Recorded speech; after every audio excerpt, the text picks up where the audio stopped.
अपना next topic क्या है, क्वेश्चन को समझना। पैरेलल प्लेट, जो अभी पैरेलल प्लेट पढ़े हो ना, बस उसी में थोड़ा सा चेंजेस ये किया जा रहा है कि पैरेलल प्लेट के बीच में आंशिक रूप से भरे डाइलेक्ट्रिक मीडियम यानी परावैद्युत के कारण संधारित्र की क्या बताना है अपने को, धारिता, कैपेसिटी। मतलब अभी जो पैरेलल प्लेट इससे पहले आप बनाए हो उसके बीच में जो डाइलेक्ट्रिक मीडियम रखा था वो पूरी तरीके से भरा हुआ था, मतलब दो प्लेट के बीच में गैपिंग एक भी नहीं थी।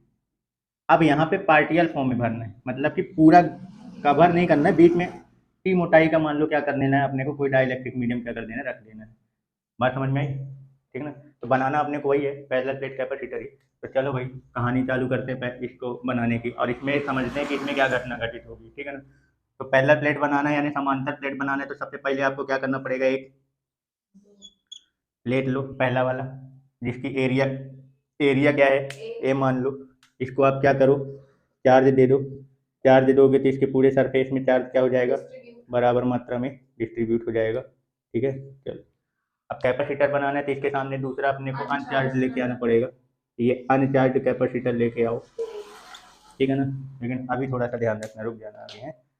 अभी क्या बोला गया था कि इसके बीच में अपने को आंशिक रूप से एक डाइलेक्ट्रिक मीडियम क्या करना है, भरना है। तो बीच में आंशिक रूप से मतलब पूरी तरीके से नहीं भरा रहेगा कुछ। तो अपन क्या कर लेते हैं, यहाँ पे बीच में टी मोटाई वाला, इसकी मोटाई क्या मान लेता हूँ, टी।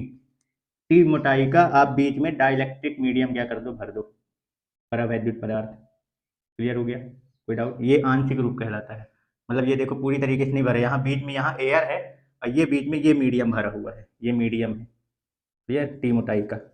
भर देता हूँ इसको पहले, भर जाओ, दे लो। तो मैंने क्या बोला था कि डाइलेक्ट्रिक मीडियम को जब आप किसी इलेक्ट्रिक फील्ड में रखते हो तो उसमें भी चार्ज प्रोड्यूस हो जाता है, सिर्फ मूव नहीं होगा।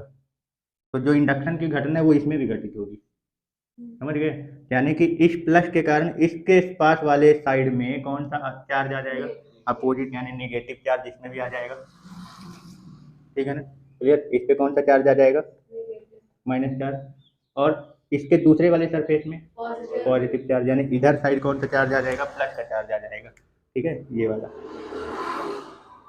अब इसके सामने वो जो अनचार्ज कंडक्टर रखा हुआ है, तो उधर भी इंडक्शन की घटना होगी, तो इधर साइड क्या चार्ज आ जाएगा, माइनस का चार्ज आ जाएगा इस वाले में, ये।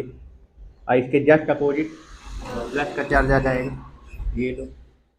अब बनाना क्या है अपने को, मैक्सिमम कैपेसिटी वाला कैपेसिटर। तो उसके लिए अनचार्ज वाले को क्या करते हैं, अर्थ से कनेक्ट करते हैं। तो इसको अपन क्या कर देते हैं, अर्थिंग से कनेक्ट कर देते हैं, इसका पूरा प्लस चार्ज क्या हो जाएगा, खत्म। तो ये बन गया आंशिक रूप से भरा हुआ पैरेलल प्लेट कैपेसिटर। घटना समझ में आई, डायग्राम की कहानी क्लियर हुआ। बाकी है वही, इसका ए मान, इसके बीच का डिस्टेंस मान लो, दो प्लेट के बीच का डिस्टेंस क्या माने थे, डी माने थे ना, इसको भी क्या कर लो, डी मान लो, ये। अब यहाँ पे जब अपन बात करेंगे किसका, इसकी कैपेसिटी की, तो अपना बेसिक फॉर्मूला तो वही है, वापस चालू करते हैं। सी इक्वल टू क्यू अपॉन भी। और फिर अपना नेक्स्ट टारगेट क्या रहता है, भी। तो पूरी कहानी इसी पे रहती है, ध्यान रखना जितने भी आप कैपेसिटेंस पढ़ोगे, जितने भी टाइप के कैपेसिटर का कैपेसिटेंस पढ़ोगे, सब में पूरा यही कहानी रहेगा कि भी कैसे निकालोगे या भी क्या आएगा। तब ये देखो यहाँ पे इसके बीच का जो मतलब इसके इन दोनों प्लेट के बीच का जो मीडियम बन रहा है वो कितने तरीके का, दो तरीके का बन रहा है। एक एयर वाला है, उसका अलग रहेगा, और ये जो बीच में डाइलेक्ट्रिक मीडियम है उसका अलग रहेगा। समझ में आया, देखो ये बीच में जो एयर है ना, तो इसका इलेक्ट्रिक फील्ड इंटेंसिटी, एयर वाले की बस बात कर रहा हूँ, प्लस से माइनस प्लेट के बीच में। इसको अभी हटा दो, मान लो ये नहीं है, केवल एयर बस की बात करो। तो एयर बस की बात करें तो इस पे इलेक्ट्रिक फील्ड इंटेंसिटी ई से उधर साइड आएगा, ई प्लस से माइनस की तरफ। और जो डाइलेक्ट्रिक मीडियम भरा हुआ है तो इसमें देखो, इसमें क्या है, इसमें प्लस और माइनस इधर साइड आ गया, तो डाइलेक्ट्रिक में अपोजिट होता है, ध्यान रखना ये पॉइंट। जब भी आप किसी भी डाइलेक्ट्रिक मीडियम को इलेक्ट्रिक फील्ड इंटेंसिटी में रखते हो तो उसमें डाइलेक्ट्रिक मीडियम में यानी परावैद्युत जो पदार्थ होता है उसमें विद्युत क्षेत्र की दिशा जो होती है वो मेन विद्युत क्षेत्र के जस्ट क्या होती है, अपोजिट होती है। तो वो थोड़ा सा अपोजिट आ जाता है ना, तो वो मेन वाला जो इलेक्ट्रिक फील्ड इंटेंसिटी होता है उसको क्या कर देता है, वो कम कर देता है, क्योंकि अपोजिट चल रहा है ना, नहीं समझे। डाइलेक्ट्रिक मीडियम में क्या होता है, ये पहले तो ये ध्यान रखना कि डाइलेक्ट, यहाँ पे ये देखो डायग्राम में समझ में आ रहा है ना, इलेक्ट्रिक फील्ड का डायरेक्शन किधर साइड होता है, प्लस से माइनस। इसको अभी हटा दो, ये वाला हटा दो, मान लो नहीं है ये मीडियम, तो एयर बस है, तो एयर में प्लस से माइनस की तरफ, जैसे ही बीच में मीडियम रखे तो मीडियम में भी इलेक्ट्रोस्टैटिक इंडक्शन की घटना घटित हुई, इसमें इधर माइनस इधर प्लस हो गया। अब इस प्लस से इस माइनस की ओर क्या होगा, मीडियम में बात कर रहा हूँ, मीडियम में जो इलेक्ट्रिक फील्ड इंटेंसिटी होगा वो प्लस से माइनस यानी इधर से इधर साइड आएगा कि नहीं आएगा। तो जो मेन एयर वाला है वो इधर साइड है, और जो मीडियम का है वो इधर प्लस से इसके जस्ट अपोजिट चल रहा है, मीडियम वाला इसके अपोजिट चल रहा है। तो ये एयर वाले के जो है उसके प्रभाव को क्या कर देगा, इंटेंसिटी उसको कम करेगा कि नहीं करेगा। और जैसे इंटेंसिटी कम हो जाती है तो पोटेंशियल भी क्या हो जाता है, कम। और पोटेंशियल कम हो गया तो कैपेसिटी क्या हो जाएगी, बढ़ जाएगी। तो ये वही तो काम हो रहा है इसमें। जब भी आप कोई भी मीडियम रखोगे तो बताया था ना कि केवल एक ही ऐसा फैक्टर है जो मीडियम के कारण उसका मान क्या होता है, बढ़ता है, बाकी जितने भी सब में घट जाता है। तो कैपेसिटेंस ही एक ऐसा चीज़ है, धारिता ही एक ऐसी चीज़ है जो मीडियम की उपस्थिति के कारण उसकी कैपेसिटी क्या होती है, इंक्रीज होती है। बाकी जितने भी आप पढ़े हो, इलेक्ट्रिक फील्ड इंटेंसिटी यानी विद्युत क्षेत्र की तीव्रता, इलेक्ट्रोस्टैटिक पोटेंशियल यानी विद्युत विभव, या इलेक्ट्रोस्टैटिक एनर्जी, जितने भी आप विद्युत ऊर्जा पढ़े, ये सब का क्या हो जाता है, मीडियम के कारण कम हो जाता है। सिर्फ एक ही ऐसी चीज़ है जो क्या हो जाती है, बढ़ जाती है, और वो है कैपेसिटेंस यानी धारिता। ठीक है, समझ में आया यहाँ पे। ठीक, तो ये इस चीज़ को थोड़ा माइंड किए रहना कि डाइलेक्ट्रिक मीडियम का जो इलेक्ट्रिक फील्ड इंटेंसिटी का डायरेक्शन होता है वो मेन इलेक्ट्रिक फील्ड के क्या होता है, अपोजिट। जब भी आप किसी इलेक्ट्रिक फील्ड में कोई डाइलेक्ट्रिक मीडियम क्या करोगे, ले जाके रखोगे, तो उस डाइलेक्ट्रिक मीडियम में इधर साइड जैसे इधर प्लस से माइनस की तरफ जाता है ना इलेक्ट्रिक फील्ड, मतलब अगर ऐसा बना रखो मतलब इधर प्लस है और इधर, तो इस प्लस के कारण इधर कौन सा आ जाएगा, माइनस, और उधर क्या आ जाता है, प्लस। तो इसके अंदर इलेक्ट्रिक फील्ड इंटेंसिटी अपोजिट चलती है। ये मीडियम का है और ये एयर का है, तो ये मीडियम वाला एयर का पहले जितना था उसका प्रभाव कम कर देता है उसके अपोजिट आके, तो वो इंटेंसिटी कम कर देता है। समझ गए, ठीक है ना। तो ये तो थोड़ा सा ध्यान रखे रहना। अब जरा ये बताओ कि इसके बीच का पोटेंशियल, यानी आपने यहाँ पे दो मीडियम काम कर रहे हैं, एक एयर वाला और एक डाइलेक्ट्रिक मीडियम का, दोनों के कारण पोटेंशियल आएगा। तो जरा बताओ कि एयर वाला जब पोटेंशियल आप निकालोगे तो वो कितना आएगा, और मीडियम का क्या लिखोगे। पोटेंशियल का फॉर्मूला तो पता ही है, V equal to E into D.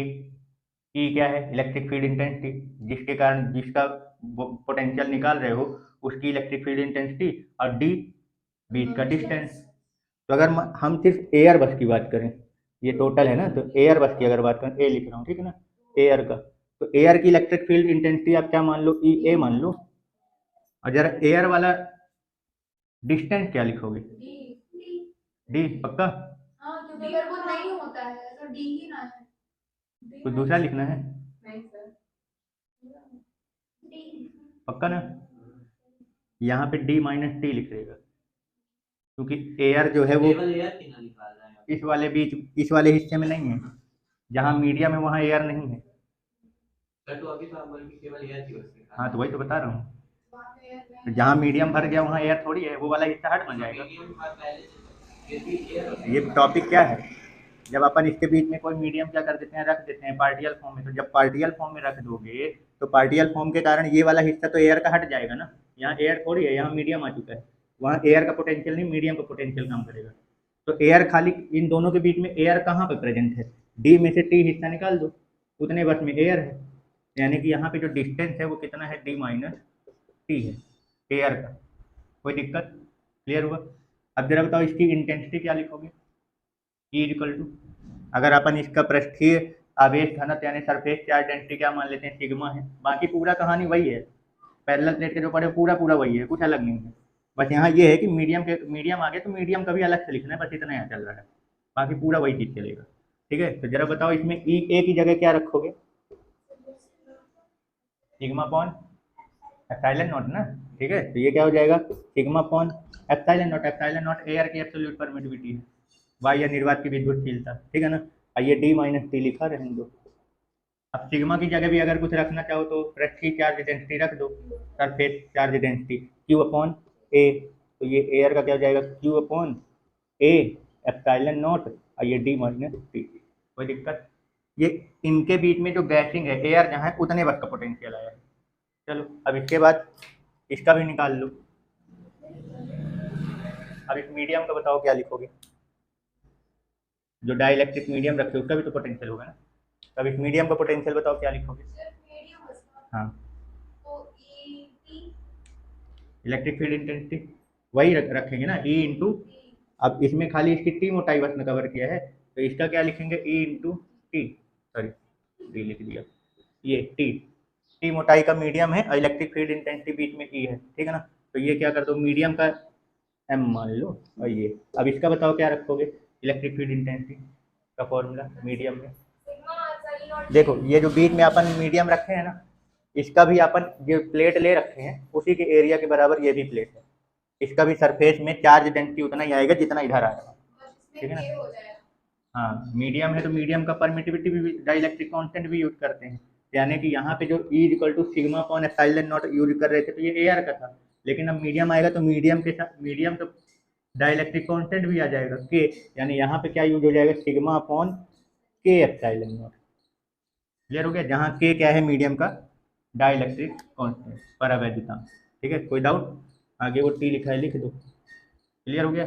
अब पोटेंशियल कैसी क्वांटिटी है, स्केलर या वेक्टर, स्केलर, तो इसका मतलब अगर अपने को टोटल पोटेंशियल चाहिए तो दोनों को क्या कर दो, ऐड कर दो, ये हो जाएगा। तो टोटल पोटेंशियल वी ए की कितनी आई है, ये Q upon A epsilon not D minus T, और मीडियम का कितना आया, इसमें नहीं रखे सिग्मा उग्मा, इसमें भी रख दो ना, क्यू अपॉन ए, इसको भी रख दो, क्यू अपॉन ए के एप्सिलॉन नॉट इंटू टी, है ना। तो चलो यहाँ पे रखो इसको, क्यू अपॉन ए के एप्सिलॉन नॉट इंटू टी।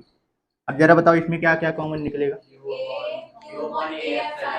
है ना, Q upon A epsilon not क्या कर लो, कॉमन ले लो, तो अंदर क्या बचेगा, डी माइनस टी, और उधर कोई दिक्कत, ये अपना निकल गया क्या, पोटेंशियल। अब कैपेसिटेंस जानते ही हो क्या होता है, C equal to Q upon V की जगह उठा के इसको क्या कर दो, रख दो, यही तो निकालना था अपने को।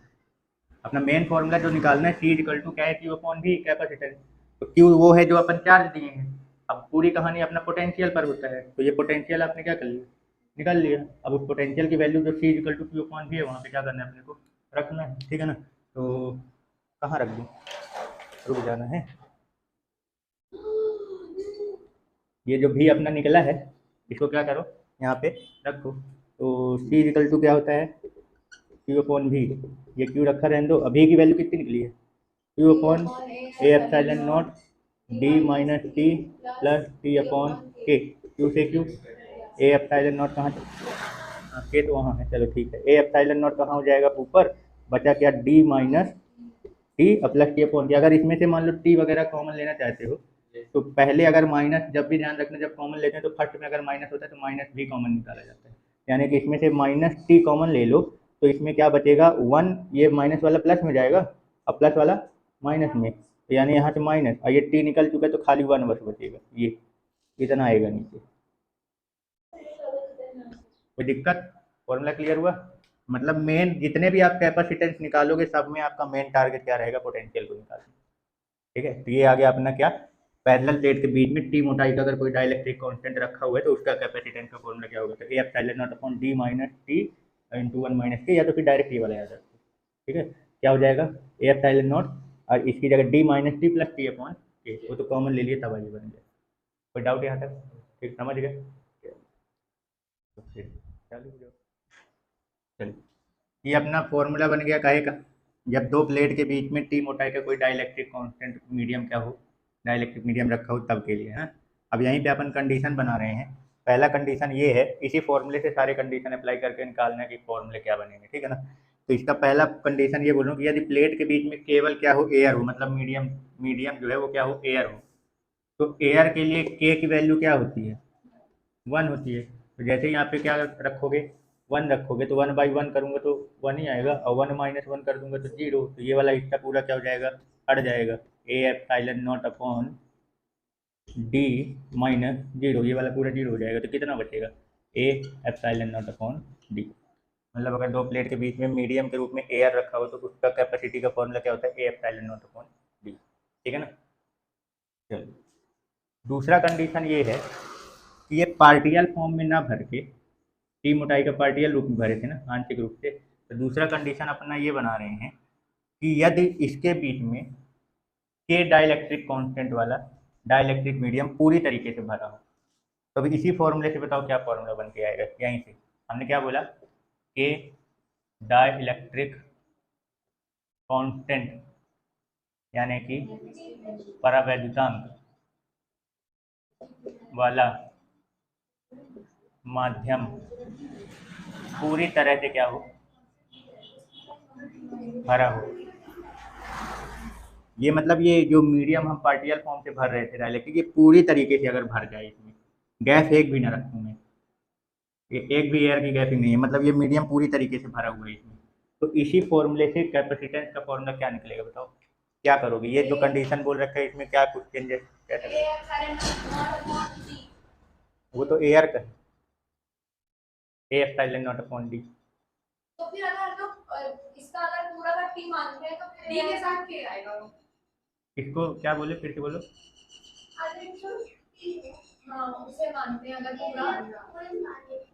पूरा हाँ तो ए एप्सिलॉन नॉट अपॉन, मतलब ये जो आप टी मोटाई ले रहे हो ना, तो ये पूरा अगर भरा है तो मतलब टी किसके बराबर हो जाएगा? डी के बराबर हो जाएगा। इसमें यही ना समझ में आ रहा है ना, यानी कि टी इक्वल टू अपन क्या कर देते हैं यहाँ पे, डी कर देते हैं। तो टी की जगह जरा डी रखो तो बताओ क्या फॉर्मूला बन के आएगा, ए एप्सिलॉन नॉट अपॉन, रख दो, क्या दिक्कत है, डी माइनस, इसकी जगह टी की जगह डी रखेंगे, डी को अंदर भेज दो, डी को क्या करो, अंदर भेज दो, मतलब इसकी जगह पहले रख देते हैं। ये डी 1-1/k सॉल्व करेंगे तो कितना, ये माइनस डी हो जाएगा, ये प्लस डी अपॉन के, plus D minus D, D upon के बचेगा, के कहाँ चला जाएगा, ऊपर। मतलब जैसे ये कोष्टक खोलूंगा, ये माइनस डी का 1 में मल्टीप्लाई होगा तो माइनस डी, और फिर माइनस डी का -1/k में होगा तो प्लस डी अपॉन के हो जाएगा, है ना। यानी इसके बाद का जो वैल्यू आएगा वो क्या आएगा, minus D plus D upon K, ये से ये कैंसिल, तो ये डी अपॉन के बचा, ये कहाँ चला जाएगा, ऊपर। तो सी इक्वल टू क्या बन जाएगा, ए के epsilon not upon D. Clear हुआ? तो पीछे जो पैरेलल प्लेट कैपेसिटर में जो पढ़े थे कि अगर मीडियम पूरी तरीके से भरा हो तो एप्सिलॉन नॉट के साथ क्या आ जाता है, तो देखो ए के एप्सिलॉन नॉट अपॉन डी। आया समझ में? कोई डाउट? ठीक है, चलो देखो नेक्स्ट कंडीशन अपना क्या है, इसमें ये बोल रहा हूँ कि अपन ये अलग अलग मोटाई का और अलग अलग डाइलेक्ट्रिक कांस्टेंट वाला मीडियम रख रहे हैं, और गैस कर करके, एक साथ नहीं, मतलब गैसिंग कर करके रखा हुआ है। मतलब जैसे ये टी मोटाई का एक ही अभी रखे थे ना, अब मान लो K1 डाइलेक्ट्रिक कांस्टेंट वाले की जो मोटाई है वो T1 वाला रख लेते हैं बीच में, जैसे मान लो ऐसे करके, ये तो पूरा है, इसके बीच में जैसे यहाँ पे एक दूसरा वाला रख ले रहा हूँ, ये T1 मोटाई का, ये T2 मोटाई का, ये दूसरा है। ऐसे ही बीच में मान लो एक ठो और मान लो रख देता हूँ ऐसे, इस तरीके का, ये T3 मान लो ये T3 मोटाई का अलग मीडियम है। तो इस तरीके का अगर मान लो आ जाएगा तो इसी फॉर्मूले में बताओ क्या करोगे, मतलब ये जो फॉर्मूला आपका बना हुआ है, तो इसमें मतलब कहने का मतलब ये K1 डाइलेक्ट्रिक कांस्टेंट वाला T1 मोटाई का रहेगा एक मीडियम, ऐसे ही आप मान लो K2 वाले का T2 मोटाई कर लो, K3 वाले का T3, मतलब ऐसे मान लो अगर बहुत सारे भरे हुए हैं Kn और Tn, तब बताओ क्या बनेगा इसका कैपेसिटेंस का फॉर्मूला। हाँ, इसको पहले ये कोष्टक वाले में ना बना पाओगे, कोष्टक इसको सॉल्व वाला, मतलब जो इसके पहले सॉल्व सिंपल वाला बनाए थे, ये कोष्टक हटा दो, minus T plus T upon के हो जाएगा ना, ये क्या हो जाएगा, माइनस टी और प्लस टी अपॉन के, ये यहाँ से बताओ,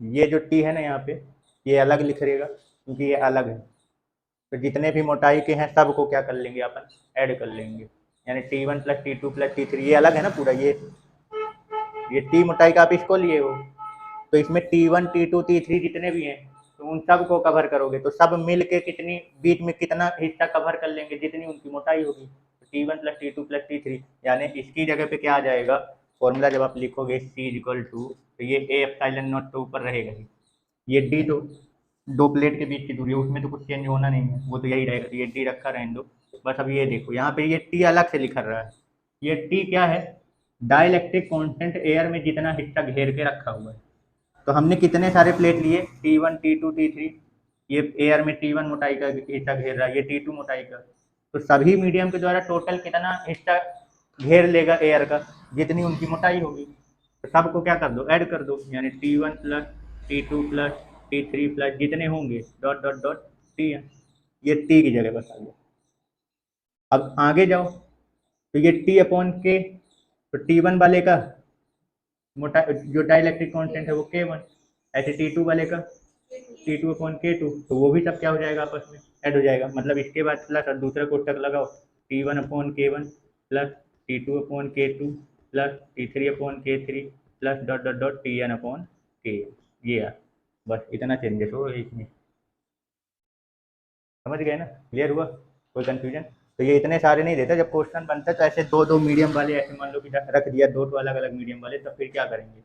तो अपन को डायरेक्ट यहाँ फॉर्मूला जितने जितने जितने जितने मोटाई वाले होंगे उतने उतने मोटाई को अपने को क्या कर लेना है, ऐड कर लेना है। तो टोटल कितना कवर हुआ वो, फिर डाइलेक्ट्रिक कांस्टेंट जितने भी हैं उनको भी आपस में ऐड कर देना, ये T1 upon K1 plus T2 upon K2। Clear, ठीक है, ये अपना क्या बन गया फॉर्मूला, कोई डाउट? चलो नेक्स्ट कंडीशन क्या बोला कि अगर मान लो प्लेट के बीच में कोई कंडक्टर यानी चालक पदार्थ पूरा भर दिया। अभी तक जितने कंडीशन बना रहे थे वो डाइलेक्ट्रिक कांस्टेंट का मतलब डाइलेक्ट्रिक मैटर का बना रहे थे, परावैद्युत पदार्थ भर रहे थे। इस बार हम क्या बोल रहे हैं कि कंडक्टर कोई चालक पदार्थ, जैसे मान लो आयरन वायरन या कुछ भी, मतलब कोई कंडक्टर क्या कर दो, भर दो, और इसमें बोला पूरा भर दिया जाए, बीच में गैस एक भी नहीं है। तो जैसे तुम इसमें पूरा भर दोगे तो ये चार्ज जो है वो होल्ड नहीं रह पाएगा, कंडक्टर पा गया ना, अब जैसे पूरा भर दोगे तो कनेक्ट हो जाएगा, तो चार्ज जो है वो अब एक जगह पे जो होल्ड है इसमें प्लेट में वो होल्ड नहीं रह पाएगा, क्या कर जाएगा, मूव कर जाएगा, हाई पोटेंशियल से लो पोटेंशियल की ओर करंट फ्लो हो जाएगी। तब फिर इस कंडीशन में ये जो हमारा कैपेसिटर है ये कैपेसिटर नहीं कहलाएगा, मतलब ये संधारित्र रह ही नहीं जाएगा। समझ में आया, क्लियर हुआ? रुक जाना, ये फॉर्मूला अपना क्लियर ना? अब चलिए इस फॉर्मूले के देख के इसकी कैपेसिटी को इफेक्ट करने वाले फैक्टर के बारे में बताओ। पहला, एरिया पर कैसे डिपेंड करेगा, डायरेक्टली प्रोपोर्शनल। अगर अपन प्लेट का एरिया बढ़ाते जाएं तो इसकी कैपेसिटी क्या होती जाएगी, इंक्रीज होती जाएगी, ठीक है ना। इसके मोटाई पे बताओ क्या होगा, बीच में जो टी मोटाई का आप डाइलेक्ट्रिक मीडियम रख रहे हो परावैद्युत पदार्थ, तो अगर उसकी मोटाई अपन बढ़ाएंगे तो इसके कैपेसिटी में क्या फर्क पड़ेगा, मतलब मोटाई अगर बढ़ाऊंगा तो कैपेसिटी का है, ज़्यादा मोटाई का तुम अगर डाइलेक्ट्रिक मीडियम लोगे तो वो और ज़्यादा ना होल्ड कर पाएगा, ज़्यादा मोटाई का अगर डाइलेक्ट्रिक मीडियम लोगे तो वो और ज़्यादा चार्ज होल्ड नहीं करेगा। या फिर मोटाई अगर इधर से बढ़ाओगे ये प्लस और माइनस के बीच का डिस्टेंस कम नहीं होगा, तो पोटेंशियल क्या होगा, कैपेसिटी में। यानी कि अगर आप बीच में जो टी मोटाई का डाइलेक्ट्रिक कांस्टेंट रख रहे हो, बार बार कांस्टेंट बोल रहा हूँ, डाइलेक्ट्रिक मीडियम जो रख रहे हो यानी परावैद्युत पदार्थ जो भर रहे हो माध्यम, उसकी मोटाई जितनी ज़्यादा बढ़ाओगे तो उसका कैपेसिटी उतना ही ज़्यादा हो जाएगा, ज़्यादा होता जाएगा। समझ में आए, यानी कि C is directly proportional to T। बाकी K का तो जानते ही हो, ये पलट के ऊपर जाएगा तो मल्टीप्लाई में आएगा K, है ना, तो डायरेक्टली प्रोपोर्शनल बन रहा है, यानी कि मीडियम के डाइलेक्ट्रिक कांस्टेंट के डायरेक्टली प्रोपोर्शनल होता है। जिस मीडियम का डाइलेक्ट्रिक कांस्टेंट, जिस माध्यम का परावैद्युतांक जितना ज़्यादा होगा उसके कारण कैपेसिटी उतनी ज़्यादा होगी। कोई दिक्कत, ठीक है, क्लियर। और ये D का अगर बात करें तो इसके बीच की दूरी अगर घटाओगे तो D प्लेट कम करेंगे तो बढ़ जाएगी, क्लियर ना, ठीक है, कोई doubt? D is inversely proportional to D, यानी जब अपन इसका D घटाएंगे तब इसकी कैपेसिटी क्या होगी, इंक्रीज होगी।